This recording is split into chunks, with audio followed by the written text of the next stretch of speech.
नल दमयंती की कथा। दोस्तों, आज हमेशा की तरह एक नई कहानी के साथ एक बार फिर हाजिर हूं। आज की कथा है नल और दमयंती की, जो कि महाभारत के वन पर्व से है। पांडव जुए में अपना सर्वस्व हार चुके थे और 13 वर्ष का वनवास काट रहे थे। वे अपने को काफी बदकिस्मत मानकर दुखी थे और ईश्वर को अपनी बदकिस्मती के लिए कोस रहे थे। तब ऋषि बृहदश्व ने उनको सांत्वना देते हुए नल और दमयंती की यह कथा सुनाई। कहानी शुरू करने से पहले आपसे अनुरोध है कि चैनल को सब्सक्राइब करके बेल की घंटी को दबा दीजिए। वीडियो अच्छी लगे तो प्लीज लाइक करके दोस्तों के साथ शेयर कीजिए। कमेंट बॉक्स में अपने विचार भी जरूर लिखिए, इससे हमें प्रोत्साहन मिलता है। तो आइए कहानी शुरू करते हैं। एक बार की बात है, निषद देश में वीरसेन के पुत्र नल नाम के एक राजा थे। वे बहुत सुंदर और गुणवान थे और सभी तरह की अस्त्र विद्या में भी बहुत निपुण थे। उन्हें चारों वेद कंठस्थ थे और पुराणों का भी जितेंद्रिय और ब्रह्मचारी रहकर सम्यक अध्ययन भी किया था। उन्हें जुआ खेलने का भी थोड़ा शौक था। उन्हीं दिनों विदर्भ देश में भीमक नाम के एक राजा राज्य करते थे। वे भी नल के समान ही सर्वगुण संपन्न थे। उन्होंने दमन ऋषि को प्रसन्न करके उनके वरदान से 4 संतान प्राप्त की थी, जिसमें 3 पुत्र और 1 कन्या थी। पुत्रों के नाम थे दम, दांत और दमन तथा पुत्री का नाम था दमयंती। दमयंती लक्ष्मी के समान रूपवती थी। उसकी बड़ी बड़ी आंखें थी। उस समय देवताओं और यक्षों में कोई भी कन्या इतनी रूपवती नहीं थी। उन दिनों कितने ही लोग उस देश में आते और राजा नल से दमयंती के गुणों का बखान करते। एक दिन राजा नल ने अपने महल के उद्यान में कुछ हंसों को देखा। उन्होंने एक हंस को पकड़ लिया। हंस ने कहा, हे राजन, आप मुझे छोड़ दीजिए तो हम लोग दमयंती के पास जाकर आपके गुणों का ऐसा वर्णन करेंगे कि वह आपको जरूर वर लेगी। वे सब हंस उड़कर राजकुमारी दमयंती के पास गए। दमयंती उन्हें देखकर बहुत खुश हुई और हंसों को पकड़ने के लिए दौड़ने लगी। दमयंती ने जिस हंस को पकड़ा वह हंस बोल उठा, हे राजकुमारी दमयंती, निषद देश का एक नल नाम का राजा है। वह बहुत सुंदर है। मनुष्यों में उसके समान सुंदर और कोई नहीं है। वह मानो साक्षात कामदेव का स्वरूप है। यदि तुम उसकी पत्नी बन जाओ तो तुम्हारा जन्म और रूप दोनों सफल हो जाए। वह अश्विनी कुमार के समान सुंदर है।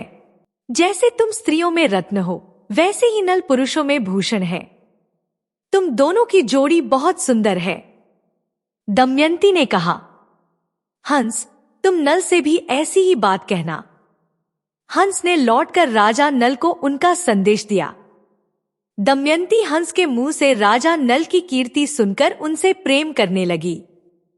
उसकी आसक्ति इतनी बढ़ गई कि वह रात दिन उनका ही ध्यान करती रहती।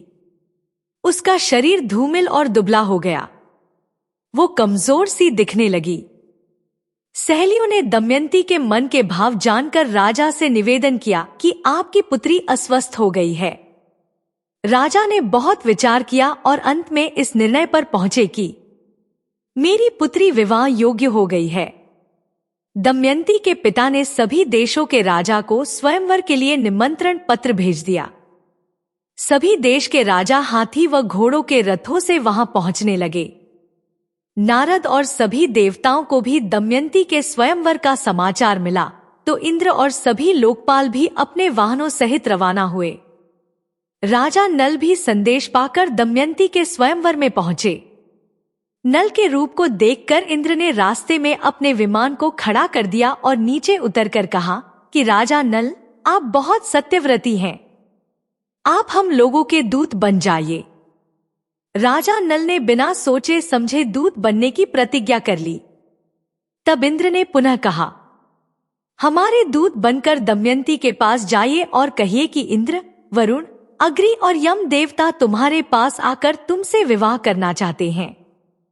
इनमें से तुम जिसे चाहो उस देवता को अपना पति स्वीकार कर लो।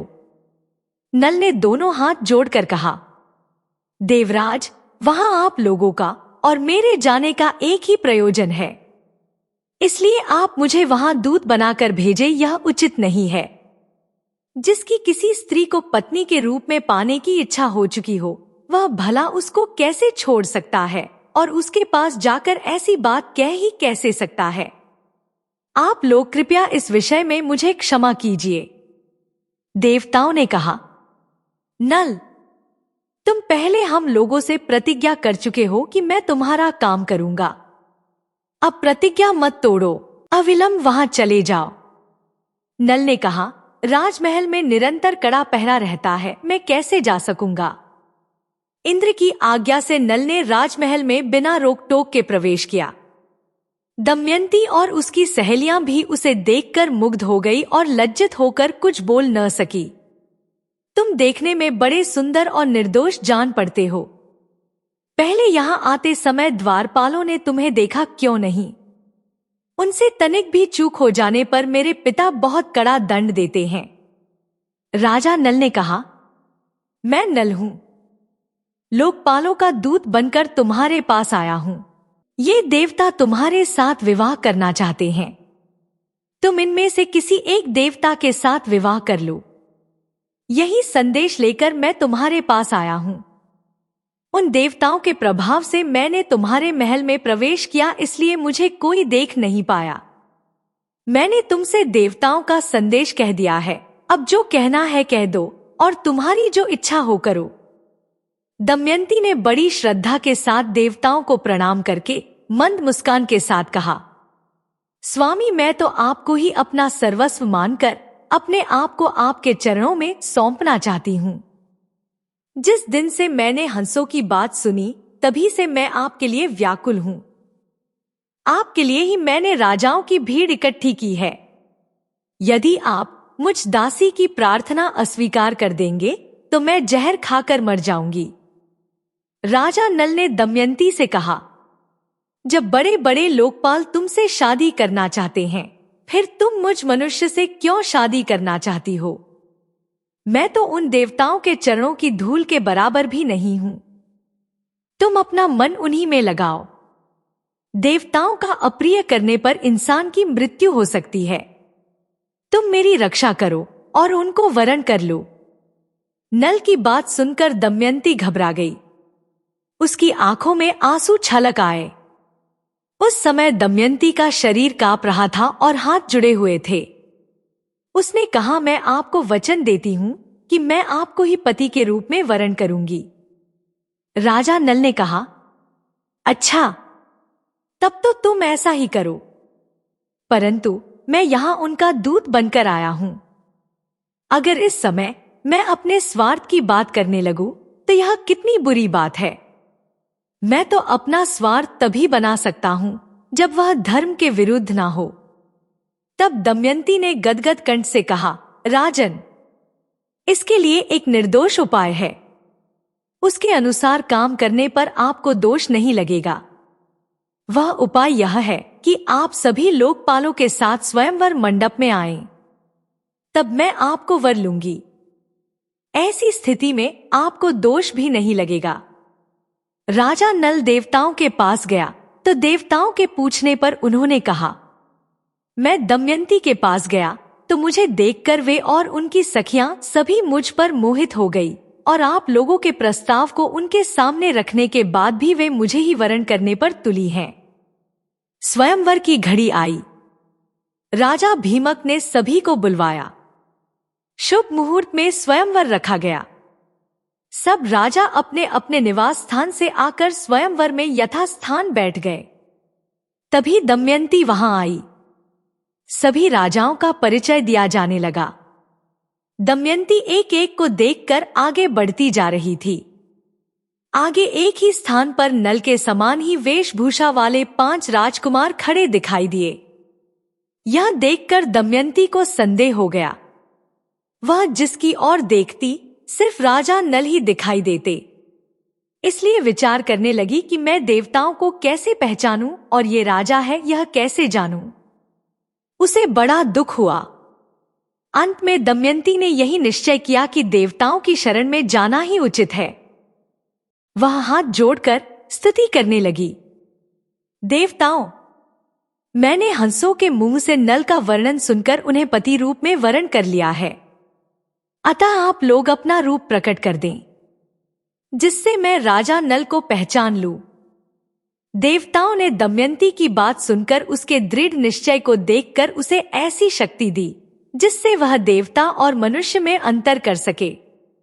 दमयंती ने देखा कि 4 राजकुमारों के शरीर पर पसीना नहीं है, पलकें गिरती नहीं है, माला कुमलाई नहीं है, शरीर स्थिर है तथा शरीर पर धूल व पसीना भी नहीं है।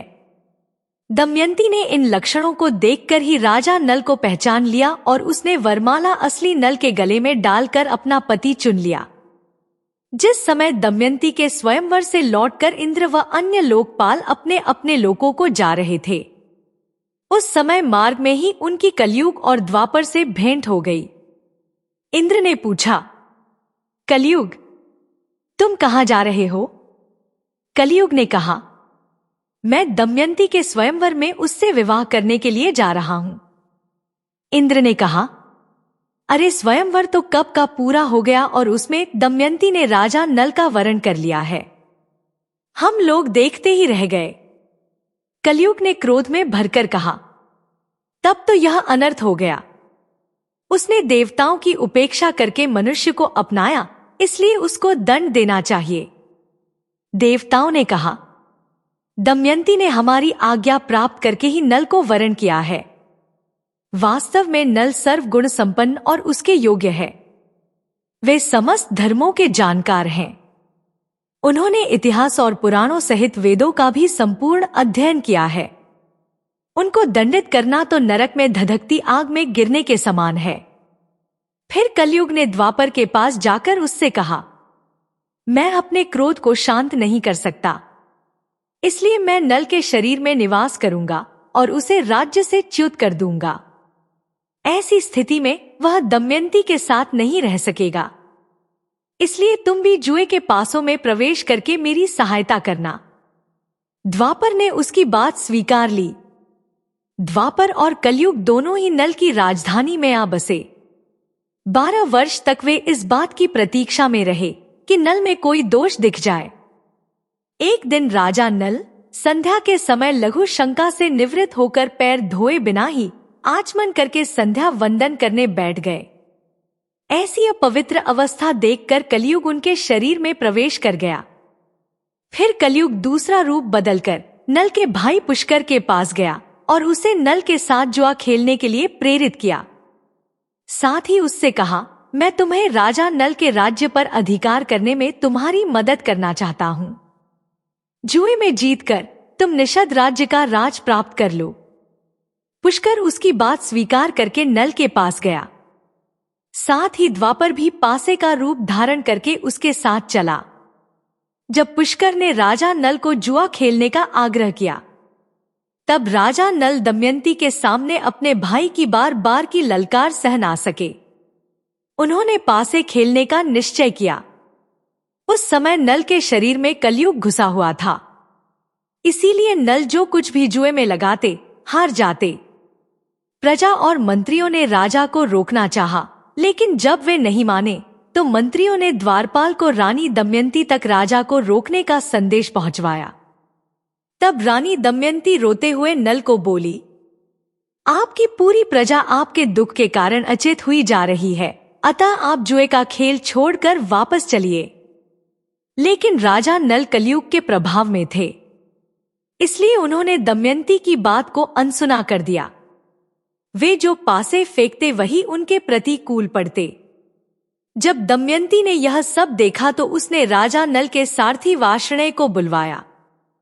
उन्होंने उससे कहा, सारथी, तुम जानते हो कि महाराज बहुत संकट में है। अब यह बात तुमसे छिपी नहीं है। तुम मेरे बच्चों को रथ में बैठाकर कुंडी नगर ले जाओ। सारथी ने ऐसा ही किया। उसके बाद पुष्कर ने राजा नल का सारा धन ले लिया और बोला, तुम्हारे पास दांव पर लगाने के लिए और कुछ है या नहीं? यदि तुम दमयंती को दांव पर लगाने के लायक समझो तो उसे लगा दो। पुष्कर के ऐसा कहने पर महाराज नल का हृदय शोक से विदीर्ण हो गया, परंतु उन्होंने उससे कुछ कहा नहीं। तदंतर महायशस्वी नल ने अत्यंत दुखित हो पुष्कर की ओर देखकर अपने सब अंगों के आभूषण उतार दिए और केवल एक अधो वस्त्र धारण करके चादर ओढ़े बिना ही अपनी विशाल संपत्ति को त्याग कर सुहृदों का शोक बढ़ाते हुए राजभवन से निकल पड़े। दमयंती के शरीर पर भी एक ही वस्त्र था। वह जाते हुए राजा नल के पीछे हो ली। वे उसके साथ नगर से बाहर 3 रात तक टिके रहे। महाराज पुष्कर ने उस नगर में यह घोषणा करा दी और डुग्गी पिटवा दी कि जो नल के साथ अच्छा बर्ताव करेगा वह मेरे द्वारा मारा जाएगा। पुष्कर के उस वचन से और नल के प्रति पुष्कर का द्वेष होने से पुरवासियों ने राजा नल का कोई सत्कार नहीं किया। इस प्रकार राजा नल अपने नगर के समीप 3 रात तक केवल जल मात्र का आहार करके टिके रहे। वे सर्वथा सत्कार के योग्य थे, तो भी उनका सत्कार नहीं किया गया। वहां भूख से पीड़ित हो फल मूल आदि जुटाते हुए राजा नल वहां से अन्यत्र चले गए। केवल दमयंती उनके पीछे पीछे गई। एक दिन राजा नल ने देखा कि बहुत से पक्षी उनके पास ही बैठे हैं। उनके पंख सोने के समान दमक रहे हैं। नल ने सोचा कि इनकी पंखों से कुछ धन मिलेगा। ऐसा सोचकर उन्हें पकड़ने के लिए नल ने उन पर अपना पहनने का वस्त्र डाल दिया। पक्षी उनका वस्त्र लेकर उड़ गए। अब नल नंगे होकर बड़ी दीनता के साथ मुंह नीचे करके खड़े हो गए। पक्षियों ने कहा, तू नगर से एक वस्त्र पहनकर निकला था, उसे देखकर हमें बड़ा दुख हुआ था। ले अब हम तेरे शरीर का वस्त्र लिए जा रहे हैं। हम पक्षी नहीं, जुए के पासे हैं। नल ने दमयंती से पासे की बात कह दी और उससे बोले, तुम देख रही हो यहां बहुत से रास्ते हैं। एक अवंती की ओर जाता है, दूसरा पर्वत होकर दक्षिण देश को। सामने विंध्याचल पर्वत है। यह पयोष्णी नदी समुद्र में मिलती है। सामने का रास्ता विदर्भ देश को जाता है। यह कौशल देश का मार्ग है। इस प्रकार राजा नल दुख और शोक से भरकर बड़ी ही सावधानी के साथ दमयंती को भिन्न भिन्न आश्रम मार्ग बताने लगे। दमयंती की आंखें आंसू से भर गई। दमयंती ने राजा नल से कहा, क्या आपको लगता है कि मैं आपको छोड़कर अकेली कहीं जा सकती हूँ? मैं आपके साथ रहकर आपके दुख को दूर करूंगी। दुख के अवसरों पर पत्नी पुरुष के लिए औषधि के समान है। वह धैर्य देकर पति के दुख को कम करती है। उस समय नल के शरीर पर वस्त्र नहीं था। धरती पर बिछाने के लिए एक चटाई भी नहीं थी। शरीर धूल से लथपथ हो रहा था। भूख प्यास से परेशान राजा नल जमीन पर ही सो गए। दमयंती भी उनके साथ ये सारे दुख झेल रही थी। राजा नल भी जमीन पर ही सो गए। दमयंती के सो जाने पर राजा नल की नींद टूटी। सच्ची बात तो यह थी कि वे दुख और शोक के कारण सुख की नींद सो भी नहीं सकते थे।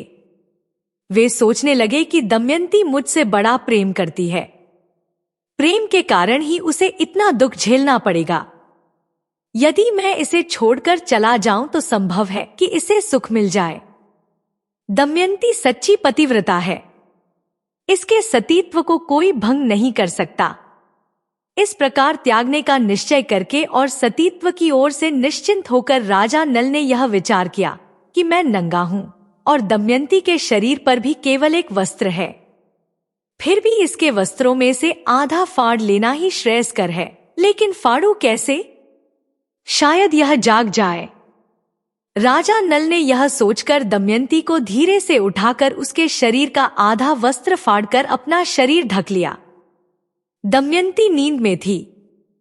राजा नल सोचने लगे कि अब तक दमयंती पर्दे में रहती थी, इसे कोई छू भी नहीं सकता था। आज यह अनाथ के समान आधा वस्त्र पहने धूल में सो रही है। यह मेरे बिना दुखी होकर वन में कैसे रहेगी? मैं तुम्हें छोड़कर जा रहा हूं, सभी देवता तुम्हारी रक्षा करें। शरीर में कलयुग का प्रवेश होने के कारण उनकी बुद्धि नष्ट हो गई थी। इसीलिए वे अपनी पत्नी को वन में अकेली छोड़कर वहां से चले गए। जब दमयंती की नींद टूटी तब उसने देखा कि राजा नल वहां नहीं है। यह देखकर वे चौंक गई और राजा नल को पुकारने लगी। जब दमयंती को राजा नल बहुत देर तक नहीं दिखाई पड़े तो वे विलाप करने लगी। वे भटकती हुई जंगल के बीच जा पहुंची। वहां एक भूखा अजगर घात लगाए बैठा था। मौका पाकर उसने दमयंती को जकड़ लिया और उसे पैर की ओर से निगलने लगा। दमयंती मदद के लिए चिल्लाने लगी तो उसकी आवाज एक व्याध के कान में पड़ी। वह वहां दौड़कर आया और यह देखकर कि दमयंती को अजगर निगल रहा है, अपने तेज शस्त्र से उसने अजगर का मुंह चीर डाला। उसने दमयंती को छुड़ाकर नहलाया और आश्वासन देकर भोजन करवाया। दमयंती जब कुछ शांत हुई तो व्याध ने पूछा, सुंदरी, तुम कौन हो? किस कष्ट में पड़कर, किस उद्देश्य से तुम यहाँ आई हो? दमयंती की सुंदरता, बोलचाल और मनोहरता देखकर व्याध मोहित हो गया। वह दमयंती से मीठी मीठी बातें करके उसे अपने बस में करने की कोशिश करने लगा। दमयंती उसके मन के भाव समझ गई। दमयंती ने उसके बलात्कार करने की चेष्टा को बहुत रोकना चाहा, लेकिन जब वह किसी प्रकार नहीं माना तो उसने शाप दे दिया कि मैंने राजा नल के अलावा किसी और का चिंतन कभी नहीं किया हो तो यह व्याध मर कर गिर पड़े। दमयंती के इतना कहते ही व्याध के प्राण पखेरु उड़ गए। व्याध के मर जाने के बाद दमयंती एक निर्जन और भयंकर वन में जा पहुंची। राजा नल का पता पूछती हुई वह उत्तर की ओर बढ़ने लगी। 3 दिन बीत जाने के बाद दमयंती ने देखा कि सामने ही एक बहुत सुंदर तपोवन है, जहां बहुत से ऋषि निवास करते हैं। उसने आश्रम में जाकर बड़ी नम्रता के साथ प्रणाम किया और हाथ जोड़कर खड़ी हो गई। ऋषियों ने दमयंती का सत्कार किया और उसे बैठने को कहा। दमयंती ने एक भद्र स्त्री के समान सभी के हालचाल पूछे। फिर ऋषियों ने पूछा, आप कौन है? तब दमयंती ने अपना पूरा परिचय दिया और अपनी सारी कहानी ऋषियों को सुनाई। तब सारे तपस्वी उसे आशीर्वाद देते हैं कि थोड़े ही समय में निषद के राजा को उनका राज्य वापस मिल जाएगा। उसके शत्रु भयभीत होंगे, व मित्र प्रसन्न होंगे और कुटुंबी आनंदित होंगे। इतना कहकर सभी ऋषि अंतर्ध्यान हो गए। दमयंती रोती हुई एक अशोक के वृक्ष के पास पहुंचकर बोली, शोक रहित अशोक, तू मेरा शोक मिटा दे। क्या कहीं तूने राजा नल को शोक रहित देखा है? तू अपने शोक नाशक नाम को सार्थक कर। दमयंती ने अशोक की परिक्रमा की और आगे बढ़ गई। उसके बाद आगे बढ़ी तो बहुत दूर निकल गई। वहां उसने देखा कि हाथी, घोड़ों और रथों के साथ व्यापारियों का एक झुंड आगे बढ़ रहा है। व्यापारियों के प्रधान से बातचीत करके दमयंती को जब यह पता चला कि वे सभी चेदी देश जा रहे हैं तो वह भी उनके साथ हो गई। कई दिनों तक चलने के बाद वे व्यापारी एक भयंकर वन में पहुंचे। वहां एक बहुत सुंदर सरोवर था। लंबी यात्रा के कारण वे लोग थक चुके थे, इसलिए उन लोगों ने वहीं पड़ाव डाल दिया। रात के समय जंगली हाथियों का झुंड आया और थक कर सोए हुए व्यापारियों को कुचलते हुए आगे निकल गए। आवाज सुनकर दमयंती की नींद टूट गई। वह इस महासंहार को देखकर समझ नहीं पा रही थी कि वह क्या करे। वे सभी व्यापारी मर गए तो वो वहां से भाग निकली और ब्राह्मणों के साथ चलते हुए शाम के समय तक राजा सुबाहु के यहाँ जा पहुंची। वहां उसे सब बावली समझ रहे थे। उसे बच्चे परेशान कर रहे थे। उस समय राजमाता महल के बाहर खिड़की से देख रही थी। उन्होंने अपनी दासी से कहा, देखो तो वह स्त्री बहुत दुखी मालूम होती है, तुम जाओ और मेरे पास ले आओ। दासी दमयंती को रानी के पास ले गई। रानी ने दमयंती से पूछा, तुम्हें डर नहीं लगता ऐसे घूमते हुए? तब दमयंती ने बोला, मैं एक पतिव्रता स्त्री हूं। मैं हूं तो कुलीन, पर दासी का काम करती हूं। तब रानी ने बोला, ठीक है, तुम महल में ही रह जाओ। तब दमयंती कहती है कि मैं यहां रह तो जाऊंगी, पर मेरी 3 शर्त है। मैं जूठा नहीं खाऊंगी, पैर नहीं धोऊंगी और पर पुरुष से बात नहीं करूंगी। रानी ने कहा, ठीक है, हमें तुम्हारी शर्तें मंजूर है। जिस समय राजा नल दमयंती को सोती छोड़कर आगे बढ़े, उस समय वन में आग लग रही थी। तभी नल को आवाज आई, राजा नल शीघ्र दौड़ो, मुझे बचाओ। नागराज कुंडली बांधकर पड़ा हुआ था। उसने नल से कहा, राजन, मैं करकोटक नाम का सर्प हूं। मैंने नारद मुनि को धोखा दिया था। उन्होंने शाप दिया कि जब तक राजा नल तुम्हें न उठाए तब तक यहीं पड़े रहना। उनके उठाने पर तू शाप से छूट जाएगा। उनके शाप के कारण मैं यहां से एक भी कदम आगे नहीं बढ़ सकता। तुम इस शाप से मेरी रक्षा करो। मैं तुम्हें हित की बात बताऊंगा और तुम्हारा मित्र बन जाऊंगा। मेरे भार से डरो मत, मैं अभी हल्का हो जाता हूं। और वह अंगूठे के बराबर हो गया। नल उसे उठाकर दावा नल से बाहर ले आए। करकोटक ने कहा, तुम अभी मुझे जमीन पर मत डालो, कुछ कदम गिनकर चलो। राजा नल ने ज्यों ही पृथ्वी पर 10वां कदम चला और उन्होंने कहा, 10, त्यों ही करकोटक ने उन्हें डंस लिया। उसका नियम था कि जब कोई बोले 10 तभी वह डंसता था। आश्चर्यचकित नल से उसने कहा, महाराज, तुम्हें कोई पहचान ना सके, इसलिए मैंने डस के तुम्हारा रूप बदल दिया है। कलयुग ने तुम्हें बहुत दुख दिया है। अब मेरे विष से वह तुम्हारे शरीर में बहुत दुखी रहेगा। तुमने मेरी रक्षा की है, अब तुम्हें हिंसक पशु पक्षी का कोई भय नहीं रहेगा। अब तुम पर किसी भी विष का प्रभाव नहीं होगा और युद्ध में हमेशा तुम्हारी जीत होगी। यह कहकर करकोटक ने 2 दिव्य वस्त्र दिए और वह अंतर्ध्यान हो गया। राजा नल वहां से चलकर 10वें दिन राजा ऋतुपर्ण की राजधानी अयोध्या में पहुंच गया। उन्होंने वहां राज दरबार में निवेदन किया कि मेरा नाम बाहुक है।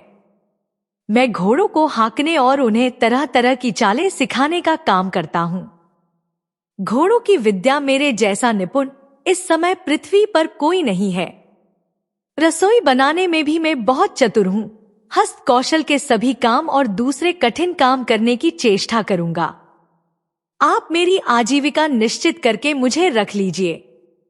उसकी सारी बात सुनकर राजा ऋतुपर्ण ने कहा, बाहुक, मैं सारा काम तुम्हें सौंपता हूं, लेकिन मैं शीघ्रगामी सवारी को विशेष पसंद करता हूं।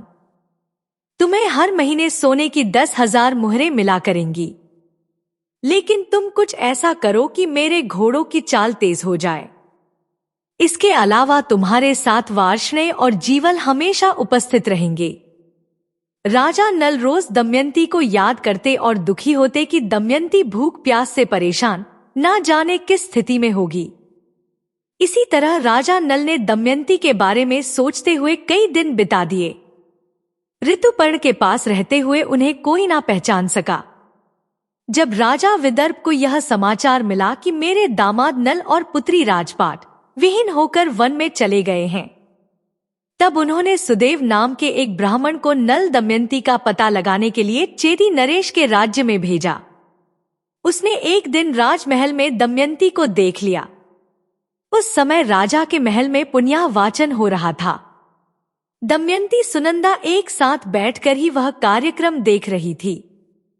सुदेव ब्राह्मण ने दमयंती को देखकर सोचा कि वास्तव में यही भीमक नंदिनी है। मैंने इसका जैसा रूप पहले देखा था वैसा अब भी देख रहा हूं। बड़ा अच्छा हुआ, इसे देख लेने से मेरी पूरी यात्रा सफल हो गई। सुदेव दमयंती के पास गया और उससे बोला, दमयंती, मैं तुम्हारे भाई का मित्र सुदेव हूं। मैं तुम्हारे भाई की आज्ञा से तुम्हें ढूंढने यहां आया हूं। दमयंती ने ब्राह्मण को पहचान लिया। वह सबका कुशल मंगल पूछने लगी और पूछते ही पूछते रो पड़ी। सुनंदा दमयंती को रोता देख घबरा गई।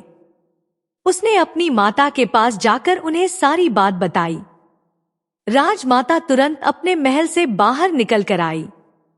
ब्राह्मण के पास जाकर पूछने लगी, महाराज, ये किसकी पत्नी है, किसकी पुत्री है, अपने घर वालों से कैसे बिछुड़ गई?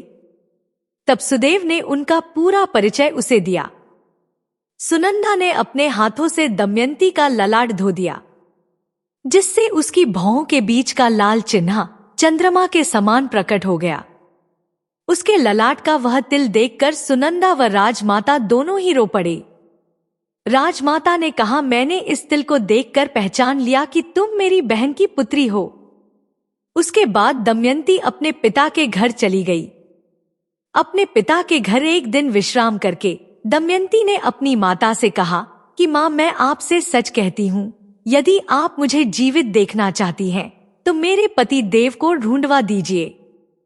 रानी ने उनकी बात सुनकर नल की खोज के लिए ब्राह्मणों को नियुक्त किया। ब्राह्मणों से दमयंती ने कहा, आप लोग जहां भी जाएं, वहां भीड़ में जाकर यह कहे कि मेरे प्यारे छलिया, तुम मेरी साड़ी में से आधी फाड़कर अपनी दासी को उसी अवस्था में छोड़ आए हो। वह वहीं आधी साड़ी में आपका इंतजार कर रही है।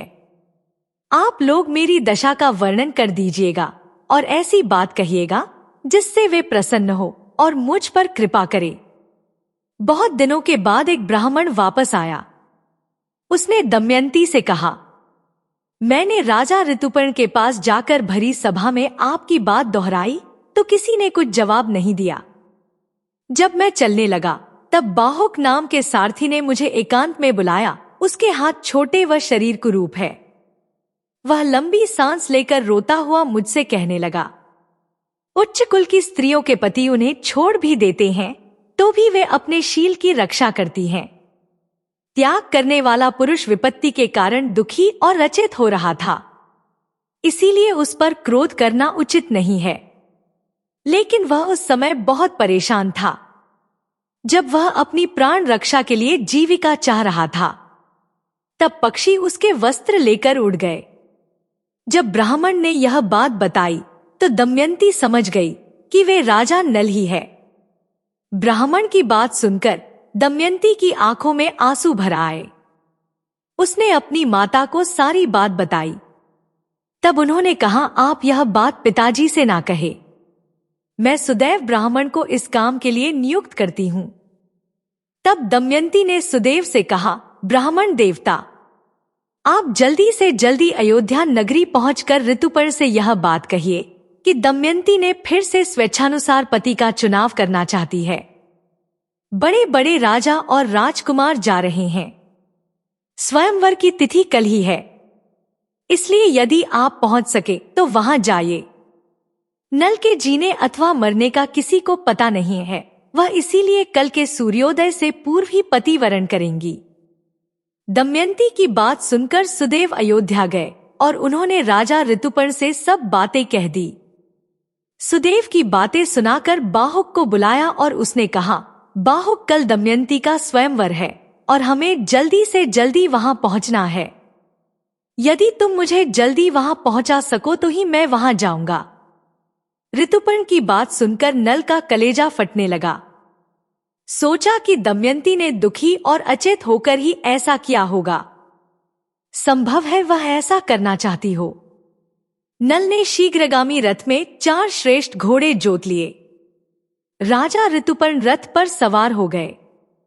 रास्ते में ऋतुपर्ण ने उसे पासे पर वशीकरण की विद्या सिखाई, क्योंकि उसे घोड़ों की विद्या सीखने का लालच था।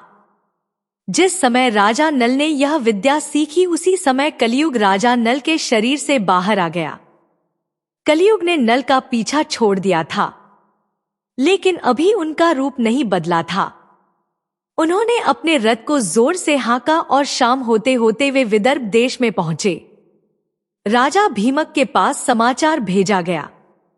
उन्होंने ऋतुपर्ण को अपने यहां बुला लिया। ऋतुपर्ण के रथ की गूंज से दिशाएं गूंज उठी। दमयंती रथ की घर घराहट से समझ गई कि जरूर इसको हाँकने वाले मेरे पति देव हैं। यदि आज वे मेरे पास नहीं आएंगे तो मैं आग में कूद जाऊंगी। उसके बाद अयोध्या नरेश ऋतुपर्ण जब राजा भीमक के दरबार में पहुंचे तो उनका बहुत आदर सत्कार हुआ। भीमक को इस बात का बिल्कुल पता नहीं था कि वे स्वयंवर का निमंत्रण पाकर यहाँ आए हैं।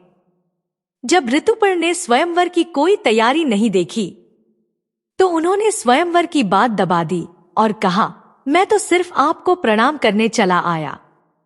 भीमक सोचने लगे कि 100 योजन से अधिक दूर कोई प्रणाम कहने तो नहीं आ सकता, लेकिन वे यह सोच छोड़कर ऋतुपर्ण के सत्कार में लग गए।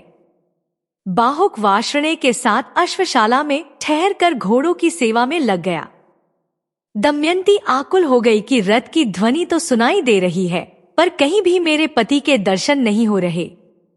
होना हो वार्ष्णेय ने उनसे रथ विद्या सीख ली होगी। तब उसने अपनी दासी से कहा, है दासी, तू जा और इस बात का पता लगा कि यह कुरूप पुरुष कौन है। संभव है कि यही हमारे पति देव हों। मैंने ब्राह्मणों द्वारा जो संदेश भेजा था वही उसे बतलाना और उसका उत्तर मुझसे कहना।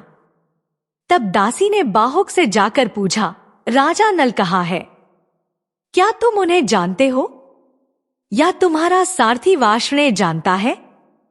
बाहुक ने कहा, मुझे उसके संबंध में कुछ भी मालूम नहीं है, सिर्फ इतना ही पता है कि इस समय नल का रूप बदल गया है। वे छिपकर रहते हैं।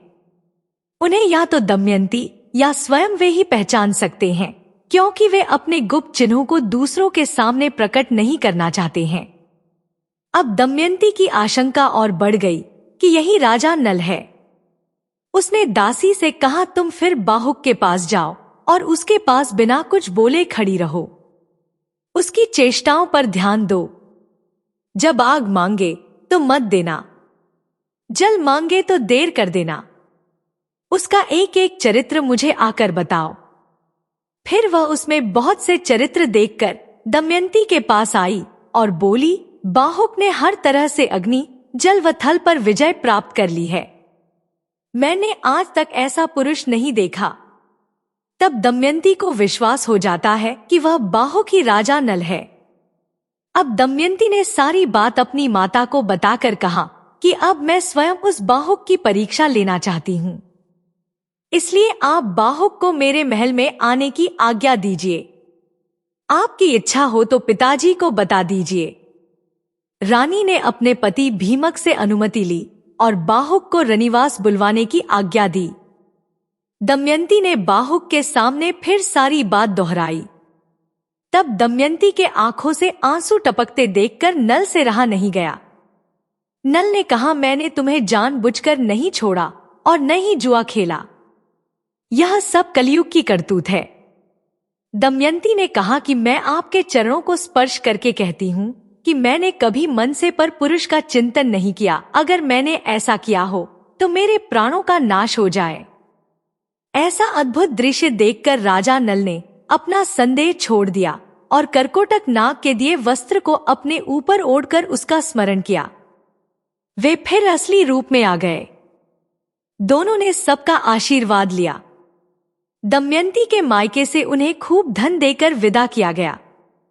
उसके बाद नल व दमयंती अपने राज्य में पहुंचे। राजा नल ने पुष्कर से फिर जुआ खेलने को कहा तो वह खुशी खुशी तैयार हो गया और नल ने जुए की हर बाजी को जीत ली। इस तरह नल व दमयंती को फिर से अपना राज्य व धन प्राप्त हो गया।